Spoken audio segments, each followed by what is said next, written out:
Daniel capítulo 1, versículo 3. Dice así la palabra del Señor. Y dijo el rey a Aspenaz, jefe de sus eunucos, que trajese de los hijos de Israel, del linaje real de los príncipes, muchachos en quienes no hubiese tacha alguna, de buen parecer, enseñados en toda sabiduría, sabios en ciencia y de buen entendimiento, e idóneos para estar en el palacio del rey, que les enseñase las letras y la lengua de los caldeos. Y le señaló el rey ración para cada día, de la provisión de la comida del rey, y del vino que él bebía, y que los criase 3 años, para que al fin de ellos se presentasen delante del rey. Entre estos estaban Daniel, Ananías, Misael y Azarías, de los hijos de Judá. A estos el jefe de los eunucos puso a Daniel, Beltsasar, a Ananías, Sadrach, a Misael, Mesac y a Azarías, Abednego. Vamos a quedarnos hoy hasta aquí, el versículo 7. Es interesante cuando leemos, como hemos hecho en esta tarde, versículos como Jesús hablando a Dios el Padre, diciendo que no lo quites del mundo, sino lo guardes del mal. Y cuando leemos un texto como ese del profeta Daniel, pensamos enseguida en la influencia de la cultura en aquellos que son hijos de Dios. Yo no sé si ya habéis oído hablar de que padres en nuestros tiempos que dicen que no enseñan a los hijos su propia religión, pues no quieren influir en su decisión en el futuro. Vivimos en una sociedad, en una filosofía de tanta libertad que uno no quiere influir ni en el propio hijo. Incluso hay padres que hoy en día van a algo más extremo y aplican eso también al tema sexual. Dicen que por no saber si sus hijos van a ser hombres o mujeres, aunque hayan nacido hombres o mujeres, ellos a veces ponen ropas de chicos y a veces ropas de chicas en niños y en niñas. Y sin quedarnos ahí dando muchas vueltas en ese tema, a mí me parece algo que tiene todo que ver con la filosofía actual, la filosofía en que vivimos. En una sociedad en que lo importante es la libertad de decisión, pues educar a los niños de esa manera, una manera neutral, entre comillas, tiene todo que ver. Cuando escuchamos la historia de los que pasaron aquí en España por la dictadura, vemos cuántas consecuencias trae la educación que obliga a que toda la gente piense lo mismo. La religión del Estado debería ser la religión de cada una de las personas. Y así como aquí pasó en la dictadura, el gobierno de Nabucodonosor imponía a todos las costumbres locales también. Y mucho más para aquellos que iban a trabajar en el palacio, cerca del rey. Ahora, lo más interesante es leer esa historia de Babilonia y ver que seguimos haciendo lo mismo después de transcurridos 2600 años. Y para hacer un puente entre lo que vamos a ver en este texto y lo que vivimos hoy aquí en España, vamos a mirar esa historia buscando algunas características de una cultura que te come el coco, como se dice aquí, que te manipula. Y no sé, a mí me encantan las películas, mucho más las de guerra. No sé si ya habéis visto la película 300. Es una película, una de mis favoritas. Y hay una escena que se juntan ahí el ejército de Esparta, van ahí para defender sus tierras de Artajerjes, el rey de Persia que está invadiendo allí la isla, ¿no? Grecia. Se juntan el ejército de Esparta con el de Arcadia. Y Arcadia llega con un montón de hombres. Y Esparta llega solo con 300. Y el rey, el líder de Arcadia, mira al rey de Esparta y dice, oye, yo pensé que ibas a traer mucho más soldados. Y el rey de Esparta dice, empieza a mirar a los soldados de Arcadia y les pregunta, oye, chico, chaval, ¿qué haces en tu día a día? Ah, soy albañil. ¿Y tú? Soy escultor. ¿Y tú? Soy pintor. Y lo hace muchas veces, y cuando se gira a su ejército de los 300 y les pregunta, ¿no? ¿Qué hacéis cada día de tu vida? Y ellos gritan, ¿no? ¡Au! ¡Au! Son todos soldados. 300 soldados. ¿Y los arcadianos? Pues ninguno. ¿Qué aprendemos de eso? Seguramente el rey de Esparta había llevado muchos más soldados. Y Esparta tenía desde la niñez de los chicos un entrenamiento durísimo para que cada uno de ellos fuese un soldado cuando fuese adulto. Y el sueño de aquellos hombres era irse a una guerra y encontrar a uno que tuviese la habilidad suficiente para quitarle la vida en una batalla. Ese era el sueño de un espartano. O sea, ¿cómo se forma un ejército? Un ejército no es formado dando una arma en la mano de cada hombre. Es enseñando cada detalle de cómo manejar armas, cómo sobrevivir en situaciones extremas, cómo organizar estrategias y un montón de cosas más. Y es así también que se forma la sociedad. Si lo miramos desde lo que se enseña a los niños y a los jóvenes, vamos a comprender cómo funciona la sociedad. Por ejemplo, en uno de los libritos, que lo tengo en PDF, que ya creo que no hay más el libro físico, un librito de educación primaria del tiempo de Franco. Había una historia que decía que los judíos llegaron a matar y crucificar a un niño. Un libro para niños, educación primaria. Decía también que a los moros les gustaba mucho España, pero no a los españoles. Estaba en el librito para los niños. También ponía a Franco como el soldado valiente que defiende a España. Él manda y todos nosotros obedecemos. Interesante, ¿no? Educar desde pequeñito para aprender a someterse a una sociedad que ya está formada para eso. Y eso nos hace pensar, ¿por qué la generación que vivió aquí en la década de 60 todavía tiene una tradición muy parecida a lo que era enseñado? Sin embargo, las que vienen después en general son todo lo contrario. Pues eso nos hace pensar cómo hablar con españoles de diferentes generaciones que han pasado por diferentes enseñanzas. Y eso pasa con cada uno de nosotros. Y Nabucodonosor era un rey impío, pero no era tonto. Tenía muy buenas ideas. Incluso la forma como dominaba era muy interesante. ¿Qué hacía? Después de dominar a Jerusalén, enviaba a estos moradores de allí a vivir en otras zonas, mezclarse con las culturas de otros pueblos, y así en pocos años, décadas, ya no iba a existir la cultura de cada uno de los pueblos, sería toda una mezcla. Y la estrategia de educar para conquistar también es muy interesante. Hay gente que dice que toda educación es manipulación. Puede ser una exageración incluso.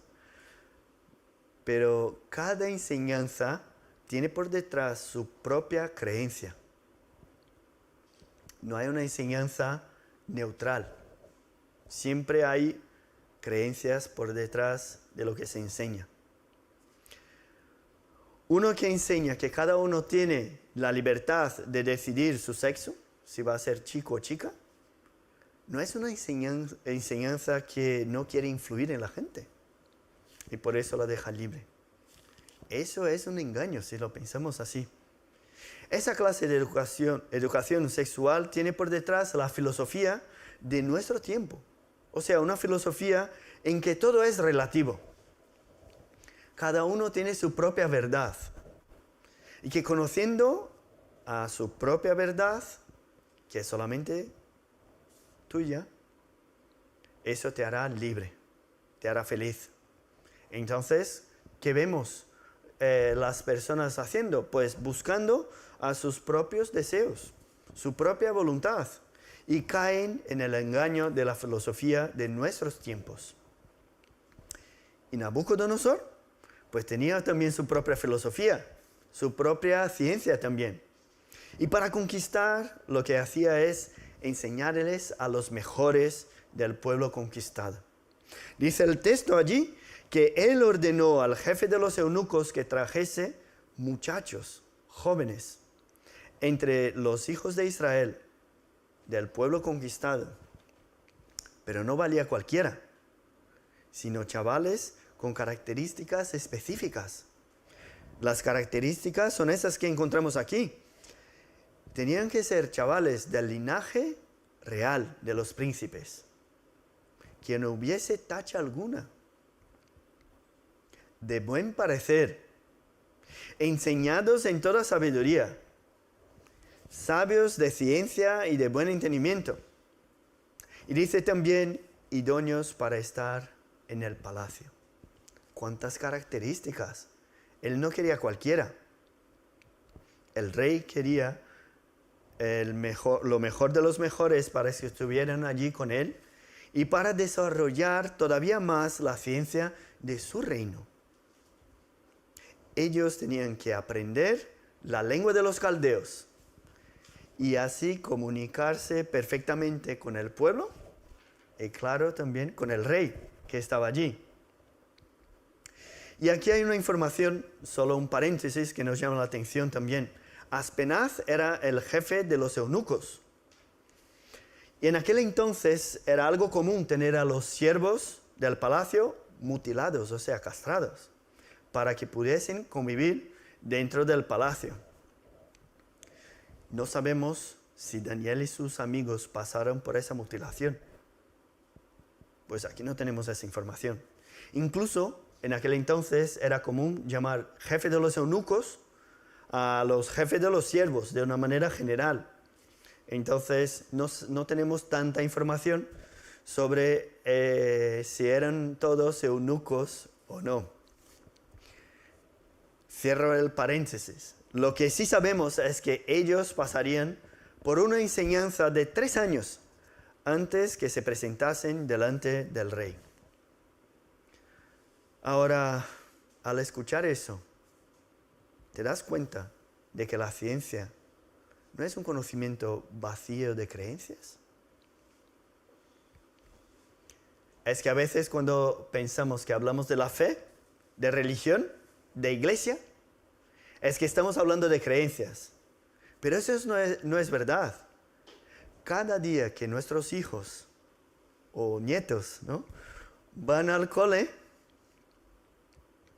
al instituto, tienen clases de historia, de filosofía o de lo que sea, allí se enseñan también las creencias. Por ejemplo, un profesor de filosofía que enseña historia del conocimiento y dice que sinónimo de iglesia cristiana, es la institución de la Iglesia Católica Romana. Eso ha pasado aquí.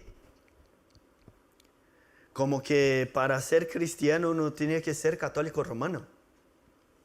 Está por detrás una creencia, ¿no? Otro que enseña geología y dice que la Pangea existió hace 300 millones de años. Mis hermanos, hay creencias por detrás de esa información también.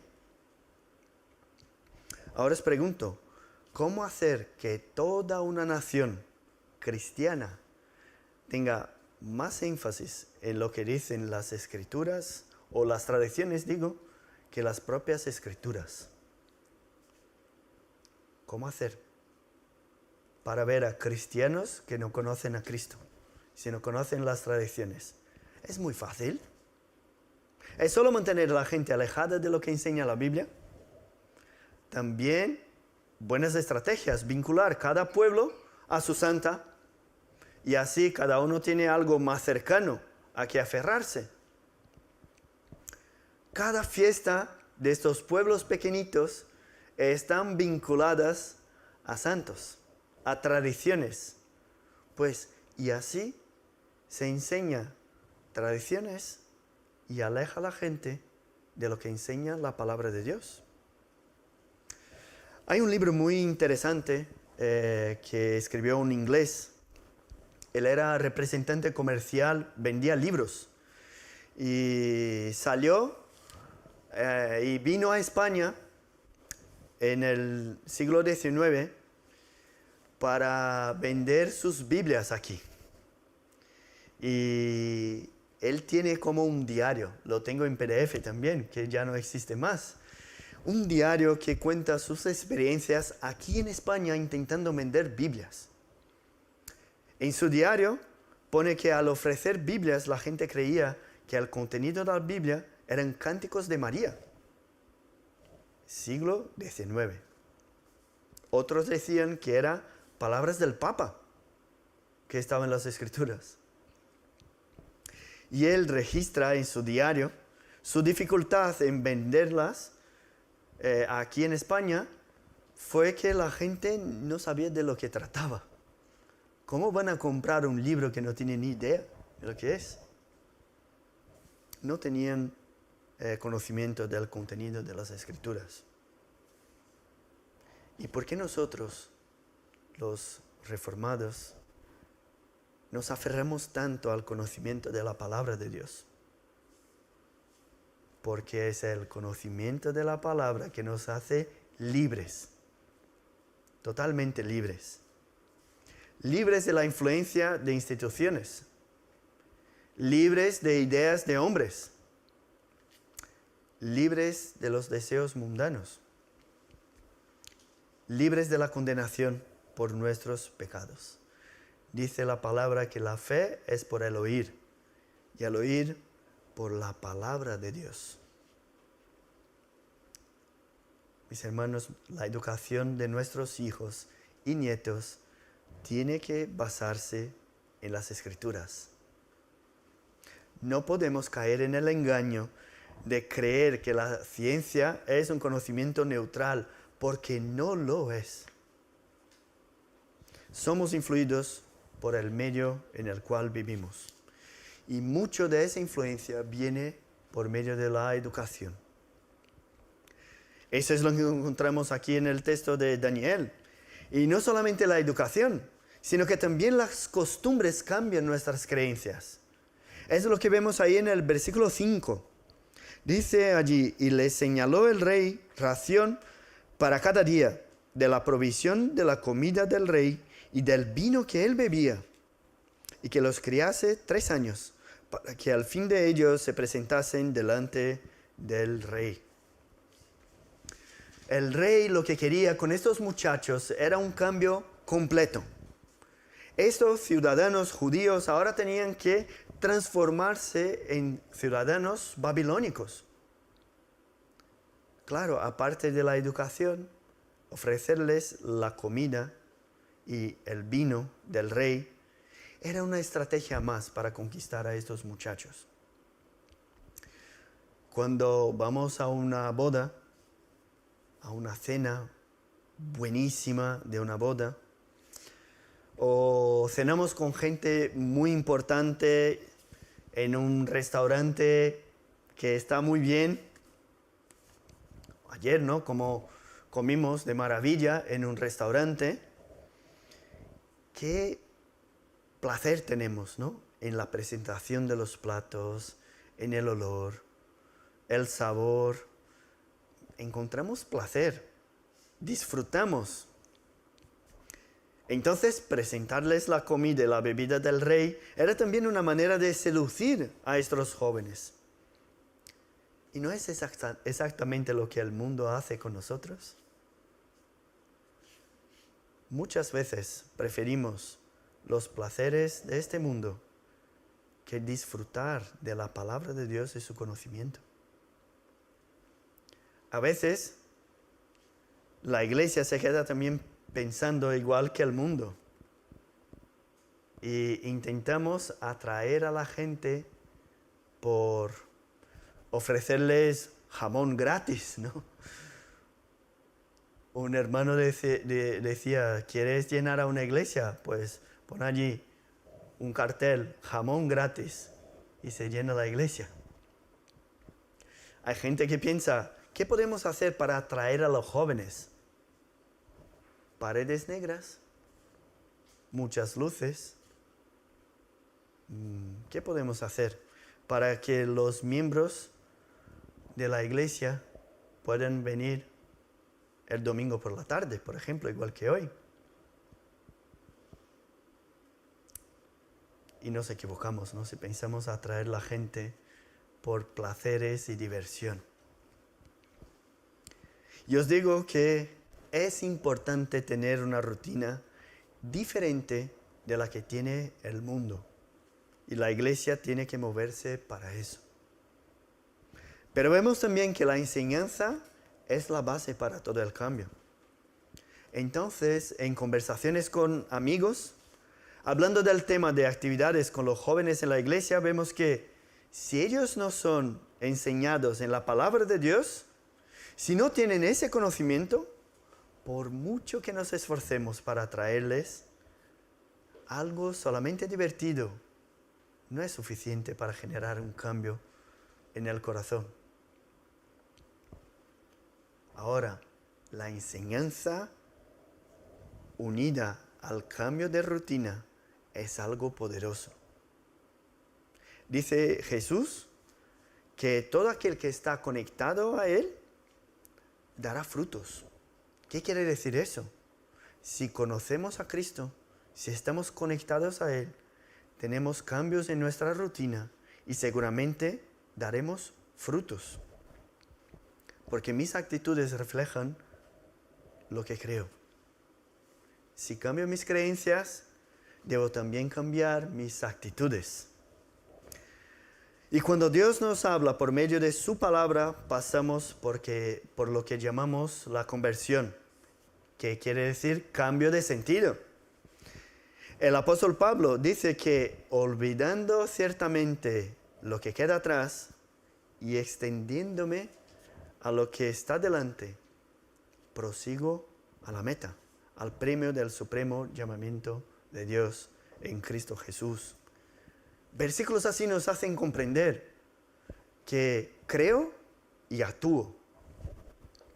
También el apóstol Pablo, escribiendo a los Corintios, dice, de modo que si alguno está en Cristo, nueva criatura es. Las cosas viejas pasaron, y aquí todas son hechas nuevas. Nuevas costumbres, nuevos sueños, nuevas metas. Conocer a Dios lleva a nosotros a un cambio también en nuestras costumbres. Posiblemente allí en esa situación con Nabucodonosor y estos chavales, comer y beber de lo que ofrecía Nabucodonosor cambiaría la perspectiva de los jóvenes y de lo que ellos pensaban al respecto de Dios. Un pastor dijo que este cambio de costumbres probablemente les llevaría a pensar en sí mismos no como siervos del Señor, como israelitas, sino como una clase de personas superiores que se entregan a sus propios deseos y entretenimientos. Es una estrategia tramposa, ofrecerles de la comida y la bebida del rey, para exaltarles de una manera a punto de ellos no reconocer más el señorío de Dios en su vida. Y parece mucho a lo que hizo Satanás tentando a Cristo en el desierto. Él dijo allí: a ti te daré toda esa potestad y la gloria de ellos, si postrado me adorares. Ofrecer todo en cambio de la adoración. Es una invitación del rey a los muchachos para que les sirviesen. Ahora os pregunto, ¿el mundo no nos invita con todos sus atractivos para que dejéis las cosas del Señor y os vayáis en búsqueda de satisfacer todos vuestros deseos carnales también? Mira, sabemos que comer una buena comida no es pecado. Pero si necesito de esa buena comida para mantenerme feliz, satisfecho, allí sí hay un problema. Aprendemos en las Escrituras que no lo que entra en la boca contamina al hombre, sino lo que sale. Pero para el rey, ofrecerles su comida y su bebida era una manera de comprarles, de estimular estos placeres de la vida para que se olvidasen de su tierra. Y aquí está el problema de las cosas del mundo.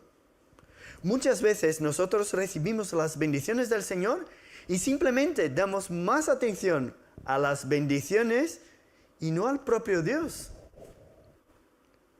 Por ejemplo, no está mal cambiar de coche, tener un coche nuevo. Pero si este coche recibe más atención, más tiempo, más cuidado que cosas más importantes como nuestras relaciones interpersonales o el tiempo que tengo con Dios, esto sí es un problema. Y lo que encontramos de montón son los atractivos que tiene el mundo. Y la verdad es que no hay muchos de ellos que tienen un problema en sí mismo. Pero podemos sí quedarnos atrapados en lo bueno que son, y perder el enfoque en lo que de hecho importa. Esa era la estrategia de este rey: ganar a los israelitas para que ellos formaran parte del grupo de sabios que lo orientaban.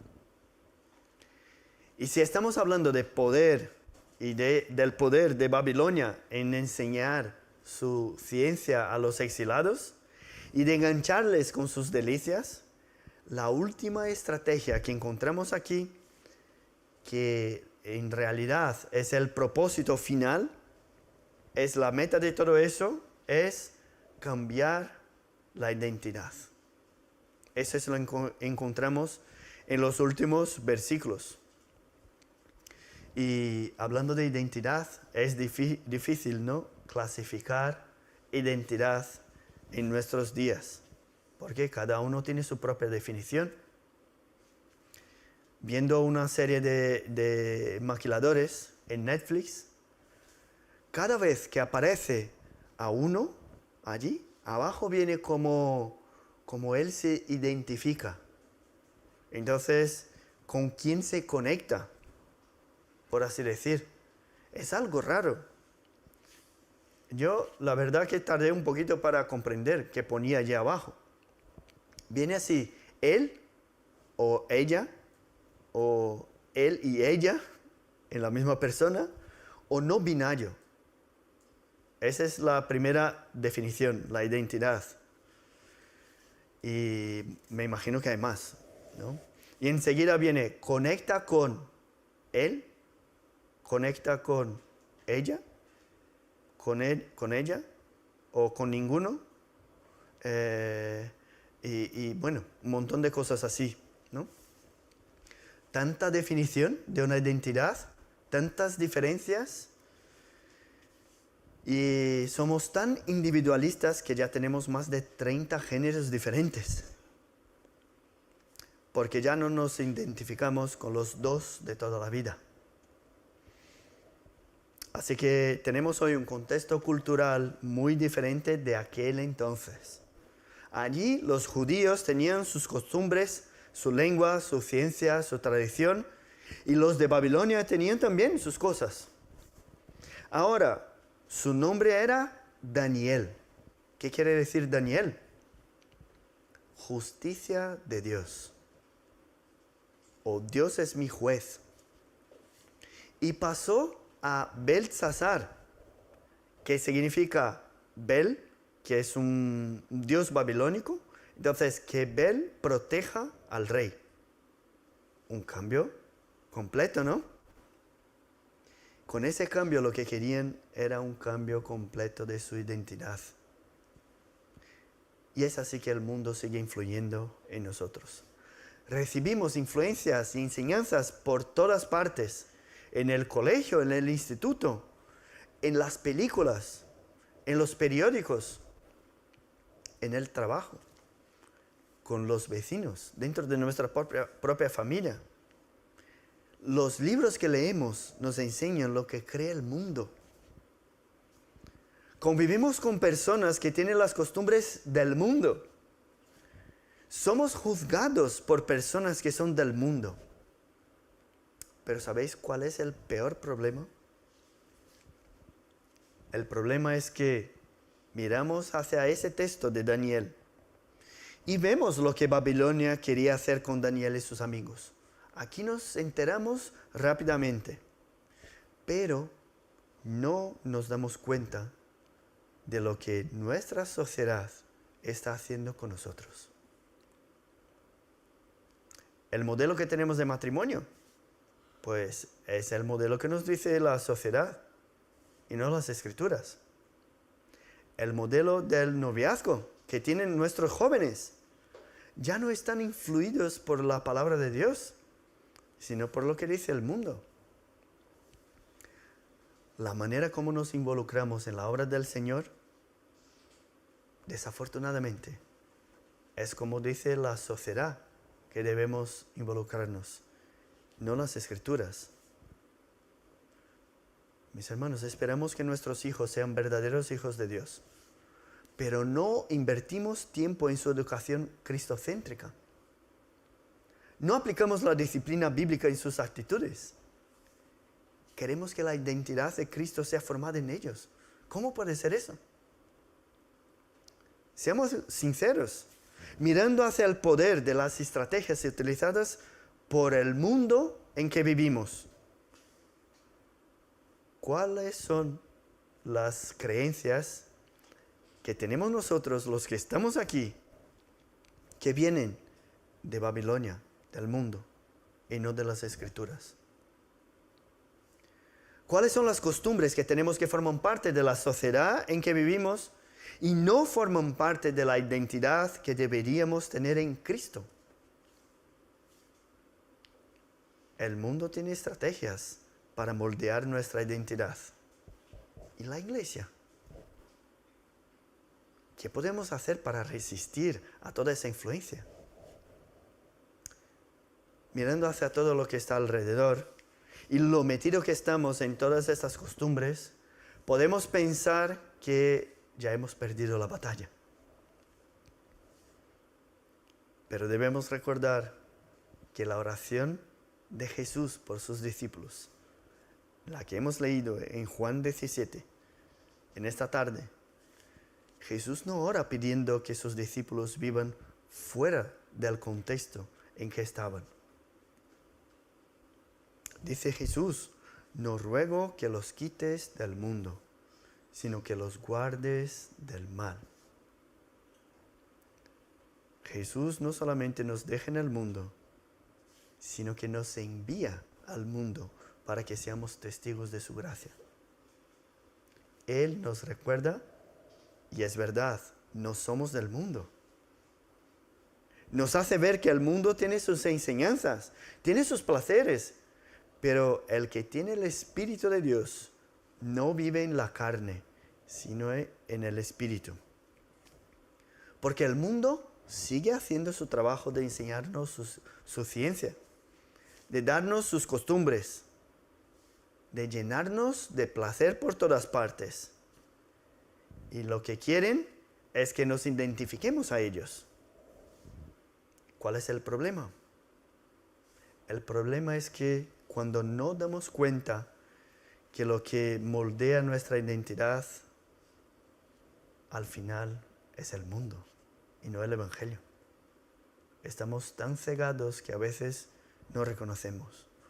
Un ejemplo práctico, pues nuestros jóvenes están más preocupados en vivir la gloria que ofrece el mundo que vivir una vida de gloria con Cristo. Lo que me deja más triste es no lograr los retos del trabajo y del prestigio que quiero en este mundo. Eso sí me deja triste. Me deja más triste que la tristeza que debería tener y sentir por mis propios pecados. ¿Sabes lo que buscamos en nuestro matrimonio? Que yo sea feliz. Y no que Cristo sea glorificado en mi relación con mi esposa.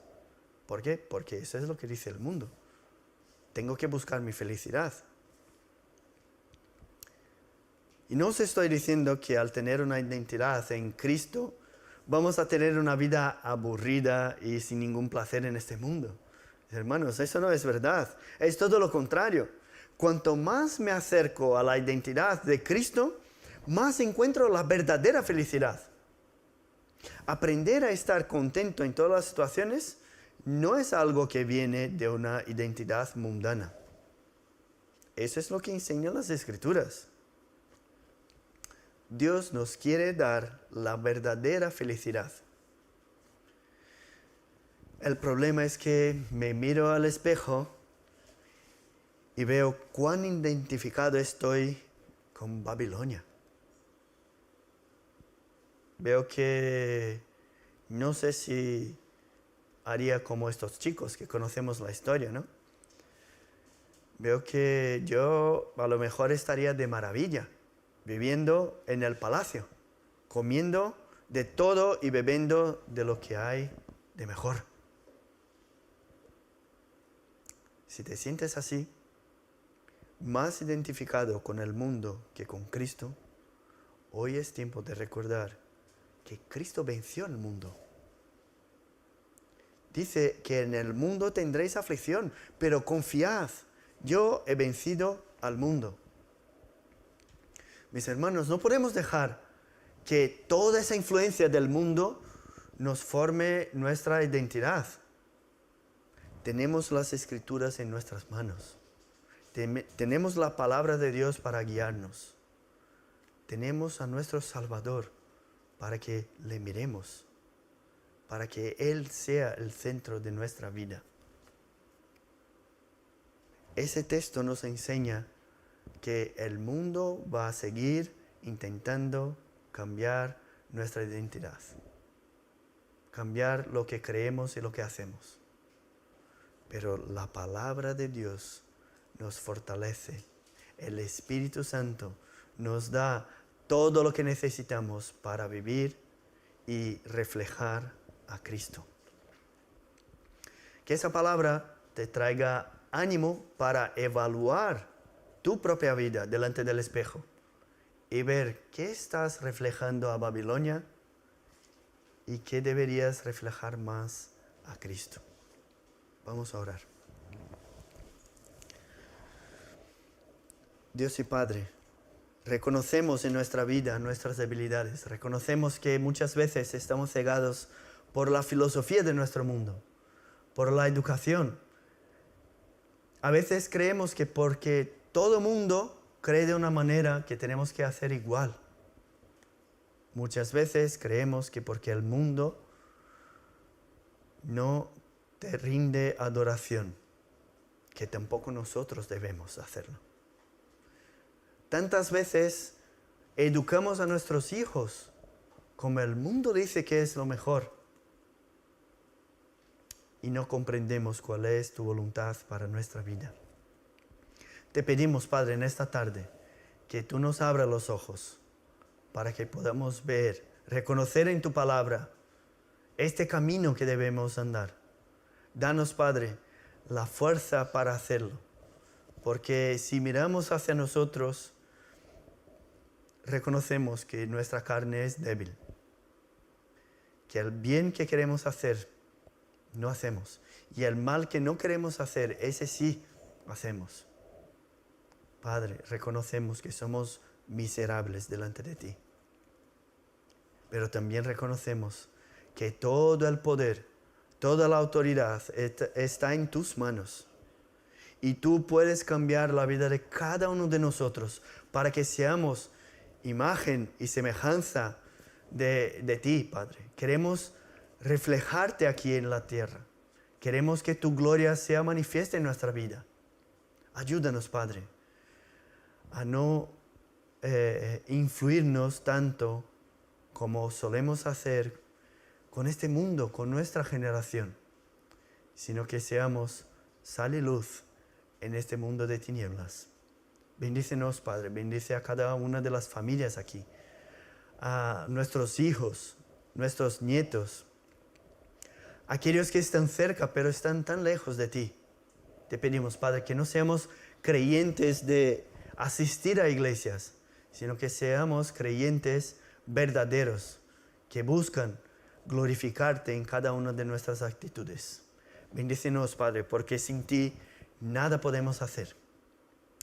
Es que tú nos guardes, nos guíes y que seamos reconocidos por tu amor, por tu gloria y por tu bendición. Bendícenos en esta semana también, Padre, en todo lo que tenemos que hacer, que tú estés con nosotros. En el nombre de Jesús que oramos. Amén.